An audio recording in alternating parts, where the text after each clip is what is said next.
Be careful. A lot of bleed is done by these guys. Dead. Rubbish. And hello everyone, and welcome back to Let's Play Dark Souls.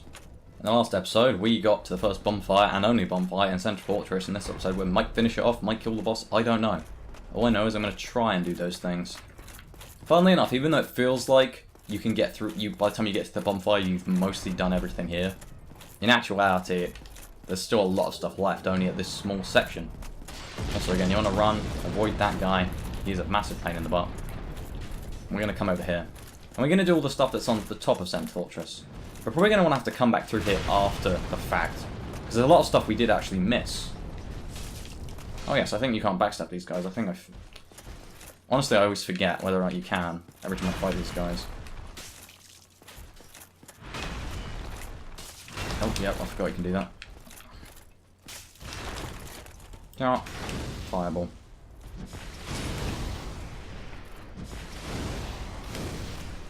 No, cheating. Oh, geez, that was close. Either way, dead. I think this guy, I can't remember if this guy respawns. Either way, he does drop a large Titanite shard, which is good for us. Anyway, again, gonna want to go this way, because there's stuff. Again, there is a few things I missed, and I do know I've missed them. I will be going back for them. So, anyone who does know what you're supposed to do in this area will probably be annoyed at me. But regardless, I'm going to continue on, and we're going to fight this guy, who's basically copying my build. What a cheater. I mean, he's using a rapier, he's using an elite knight. Oh, you want to be wary of this guy, by the way. That rapier does insane amounts of really fast hits. So you want to try and keep below him, like, vertically on the stairs, so he can't stab you, basically. Really cheap, just keep poking him in the legs. Not much you can do. And you get Ricard's rapier, so we'll look at that. A rapier with intricate decorations, chosen weapon of the infamous undead Prince Ricard. Ricard's exploits are told in Monomyth. He was born into royalty but wandered the lands in a fateful, ill-conceived journey. He became undead and disappeared up north, and then he died to the hands of some random guy. Yeah, not a very exciting story. By the way, I should have made note last episode, but you know that one mimic we found? One of the main ways you can tell if it's a mimic is whether or not this chain to the side of the chest is straight or curved. Because as you can see, it forms like a circle. It won't form a circle like that. It'll be kind of straight if it's a mimic, and that's kind of how you tell. Also, it does this small little bit of breathing animation, so you can kind of like look at that, and so you might see like the teeth in there. Also, it's a slightly different shade of brown, very slightly, which is again. But whatever makes it easier for you to tell. I personally just look at the chain. Other people do all sorts of things. Some people just hit every chest they find, which is a fair enough way of doing it. I mean, to be fair, if this is the first time through the game, you're probably not going to notice those subtle differences unless you're really, really looking for them. One other thing to note, actually, is the Lloyd's Talismans, which you've not really used. You can actually throw them at mimics, and they will be completely... What's the word? I guess they'll just put them to sleep. No, I said that really loud for some reason. It's like really loud. I don't know. Anyway, yeah, just put them to sleep, and you can just take what item they have just straight out of them. Which, I guess if you really don't want to fight the mimic, if you don't really have enough damage output to kill it, that could be useful. But again, it's just a nice little gimmick to know about. Also, be aware, these Boulder Knights do a lot more damage than the ones in Undead Burg. Obviously, if it wasn't obvious already, this game kind of has it so enemies from older areas, if they come back, they have increased damage. Also, I don't know why I was just standing there in front of him, not blocking. Yeah, these guys are annoyingly good at chasing down.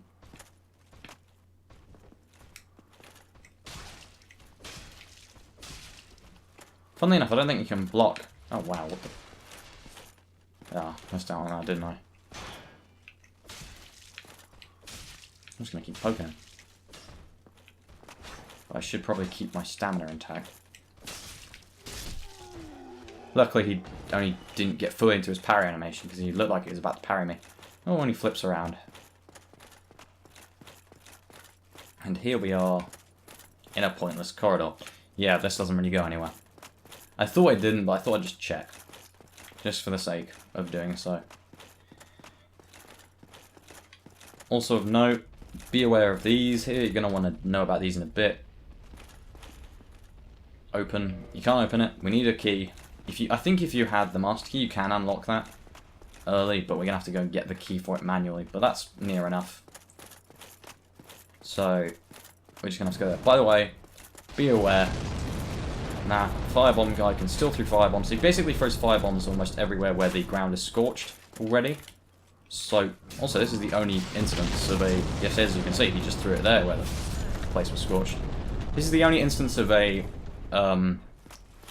crossbowman Boulder Knight. I don't know why they only have one of them. That's the only one in the game, I think. Bit of a weird thing. There's a couple of things like that where they just have one enemy. Just used once only, which is odd considering how many times they have enemies repeated. But again, I'm not going to question it. And also, something to note is there's an NPC here you can summon. Iron Tarkus. We're not going to do that yet. I will actually be showing him off. I know I've been summoning a surprising amount of times considering I said I wouldn't summon, mostly. But there's stuff I want to show off, and also if it's... Like with Quelaag, it was just a case of I really don't want to bother dealing with her again. Because it's just unfortunate that my particular setup has really bad damage against her. And what we're trying to do is bait this guy, because he's the firebomb throwing twat, into doing a certain attack, which will make him very easy for us to deal with. And it'll be obvious when he does that attack. But we're just trying to bait him at the moment. I think this guy stays permanently dead. Yeah. This is probably going to take time, so I might just speed this up. Oh, there we go. He does this, like, maniac attack. But once he's done, he's, like, out of commission for a really long time. So just poke away at him as much as you can. He is really out of it for a long time, so just doing it. And then when he starts to get back up, move out of the way again, and repeat. So I'll kind of speed it up / cut it until I've finished doing that, because it is literally the same thing over and over again. Also, I might die. Hopefully I don't though. And there we go. And I think this guy used to be respawning, but I don't think he is anymore. Because he was really easy to farm souls off, because he gives 3,000 each time. But he does drop a Titanite chunk, guaranteed. Also, these firebombs aren't particularly durable. So I don't know how. I don't know, and also, I don't think he can run out. I'm not sure if you can ever run out of firebombs, actually. I've never tried. Probably can't. But either way, yep, that's an easy 3,000 souls and Titanite chunk. So that's lovely. And that's nearly everything up here that we can do. However, there's still stuff elsewhere in the Sense Fortress we're going to want to do before we fight the boss. Just to be concise about it. Like, for example, that cage I told you to know about that is locked. We're going to want to unlock that. So, cut to when we get to where we want to go for that. Actually, no, I won't. I'm an idiot. We're right here. I keep saying I'm going to cut it, and then it's like right in front of me. I'm trying to be concise with this video editing, but by the same merit, I most of the time spend most of my time walking to an area blabbing. Anyway, so by the way, that didn't look so difficult, but that's a really annoying jump to make, so if you really have trouble with jumping in this game, probably like go de-equip stuff to your light rolling and then deal with it that way. But yes, we come to this guy. What? Who is floating, by the way. Who are you? Another undead, eh? I took on Sense Fortress alone, but I'm no different from those vile creatures. I was driven by conceit. You think you're different? That you can handle it? Yes, I remember that feeling. For I was the same. So, let me help you out. With your soul searching. This guy's kind of interesting. I'm finished. We're both end of story. You bloody fool. He's the crestfallen merchant, if it's not obvious. Not in your state. That's For rude. a century they've tried and failed. The Night King Rendell, Black Iron Tarkus, and even Logan himself. You won't stand a chance, you'll be eaten alive. But go along if you wish. If only to deepen your despair. So it's implied that either he's never actually beaten the boss here and got to Anor Londo, who got there and came back. Don't even deny you won't. But it's nevertheless interesting that a guy got up here all by himself and then decided actually no, changed my mind. Something of note though is that he sells very good armor. He sells all of the armor he's wearing, which is also worn by the giant like armored knights that we see, which is really good heavy armor. There's some better heavy armor soon, but again, if you want heavy armor, that's a good place to get it. Also sells the Katarina set, which Sigmar wears, and also sells the Boulder set in case you don't want to farm for it. He also sells 2 different types of ring, which boost elemental defense, a bit kind of niche. So if you want those, I guess, if you're going for that 100%, get all the items, that's kind of useful, but most people don't ever bother using those because they're just better rings. And he sells like loads of different types of, well, just the basic kind of crossbows and bolts and arrows, and he also sells some pretty awesome weapons. The Boulder Shield's good, and the Tower Shield is a pretty good Great Shield, although it is extremely heavy and extremely, well, just like a Great Shield, you'd expect that. He also sold the Great Sword, Ultra Great Sword, and the Great Axe, which I think we've already got. Most importantly, though, he sells Green Titanite Shards and Large Titanite Shards.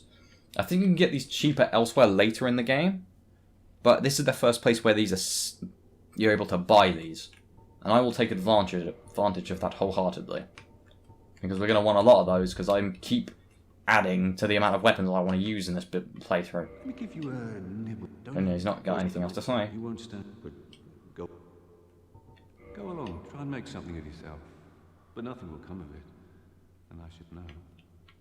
He really is a negative Nancy. But yes, funnily enough, in cut content of the game, there's dialogue of him actually turning into a hollow.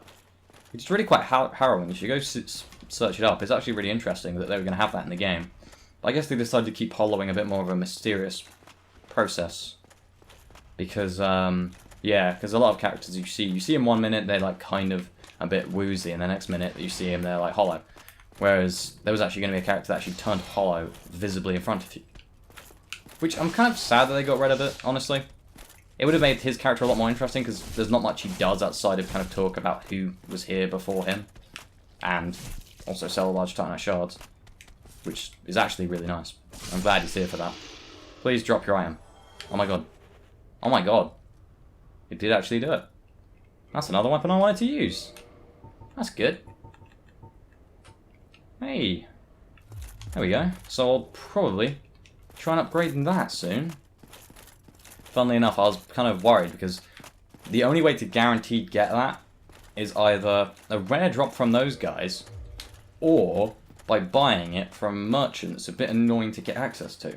I mean, technically it's a merchant we could have already got access to, but again, it's annoying and I'd have to do things extremely out of order to get it. And I'm trying to do things more in order to keep consistent, because this is a Let's Play, and I'm trying to kind of also show off the game.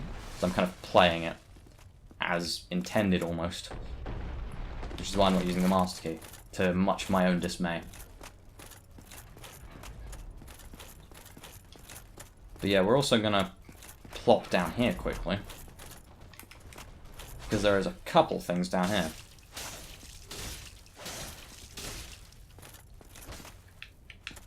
I'm going to keep this ring on though, because there's still enemies that drop stuff. Like these guys drop Large Titanite Shards now. They also drop normal ones. I'm pretty sure they drop Large Titanite Shards.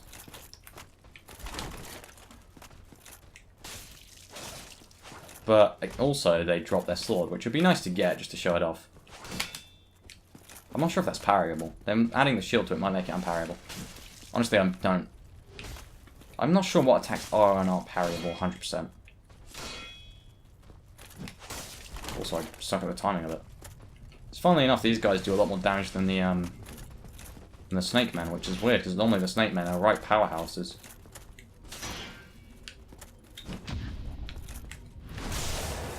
They also seem to be way more susceptible to just getting murdered, though. Oh yeah, there you go, that's really lucky. A Large Titanite Shard, normal one. At this rate, I'll actually have reasonably upgraded weapons.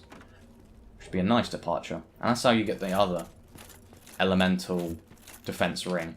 Right there. Also, yes, there is an item up there that we missed, and I'm going to get that. I kind of dropped down in the wrong position. You want to actually get up on that bridge and drop down from there. Because you can't get down here from there, so you've got to go up to that bridge again and drop down from there. Even though it looks like the fall would kill you, it does, well, or at least do a reasonable amount of damage. It doesn't actually do that much. So I'm going to quickly cut to when I get that bridge, blah blah blah. Actually, wait, am I? No, it's right here again. For God's sake. How many times am I going to do this in one episode? Because normally, in previous episodes, it's been like, oh, I'll just go to this area, I don't need to cut it, I'll be there in like a couple seconds, and then I just end up taking way too long to get there, and the video's way out of proportion in terms of length. But it seems like I'm getting lucky this time around. Anyway, now I think we have everything we need up there. By the way, that was a sniper crossbow. Which, despite its name, you still cannot aim down sights with it. It just has longer range and... ugh, stupid. I don't know why you can't look down sights on crossbows in this game. I thought that'd be like the whole point. You can only free aim them or lock on. It's so dumb. It makes them... I suppose it's to make it so people don't just use them over bow and arrows, but I don't know. There's merits to both anyway. At least that's one thing Dark Souls 2 improved on. Anyway, we can use this cage key, and now what happens is that Snake Man falls to his death right in front of us. That's interesting. Oh yeah, Bill. It's funny that that clips that. Yes, the cage goes all the way down here, and we're back here. Which is really useful, because it allows you to just basically skip the whole thing. So if you do want to leave Center Fortress and come back, you're completely free to. Oh, yeah, see what I mean about that, pushing you back slightly. So you want to kind of mush your face right into the blade. No. Oh my god, I nearly dodged. Oh my god. Slow motion replay of that. How close was that to hitting me? Jesus. I could have sworn I got smashed right in the back of the head. Also, I forgot to make mention of this. Quite a funny thing is that, yes, if you do destroy this wall but then rest to the bonfire, this guy will go back to sleeping. And we're going to destroy his piece. Oh, nope. I never... I always muck that up. My friend will tell you that. I did a corp run of this area with a friend. And I tried to do that, and instead I literally just jumped off the edge. Oh, try to get the second hit in before he did that, but I didn't. Luckily, I don't think the rock ever, by default, comes this way. So you're probably... yeah, I don't think the rock ever just goes this way on its own. Although if your mate switches the rock to being going this way... oh god. I nearly got knocked off the edge there. Poke, there we go. Anyway. Now, this is rather precarious, but you can unlock these. Most of them you don't really want to, because there's nothing inside. But a couple of them have useful things inside. Like this guy. You seem quite lucid. A rare thing in these times. I am Logan. I'm a bit cooped up, as you can see. I have a bright idea. Suppose you set me free. I'm old and empty-handed, but I could repay you with knowledge and sorcery. This place is not in my mind. Uh-oh. The inactivity is repressive. I should have thought about this. I didn't know that was going to happen. Well, either way, let's try and get this sorted out before this guy murders me. Thank you. I'm saved, and I'd love to resume my travels, but I must log a few things first, and I owe you a favor. I will return to Firelink Shrine. Speak with me there, so that I may impart my sorcery. And I think that's all he has to say. I'll be along later. Whoa, I'll be... And this is the Logan guy that the Crestfallen Merchant was talking about. So be aware that he will go back to Firelink Shrine in his own time. Probably, I think, after you beat the boss of this area. Yes, there's also this, which is really precarious to get to, and I don't like doing it. And also, look, there's, this is the entrance there to, Center Fortress. It's a nice little thing that you can actually see all that. Anyway, let's go and find this guy so I can get murdered.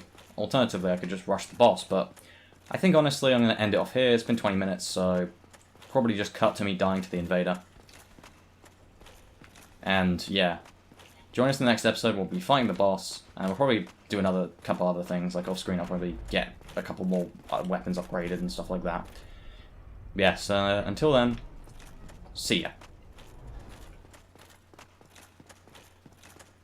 Also, one thing to make mention of is that there is a item here that I completely forgot about. Yeah.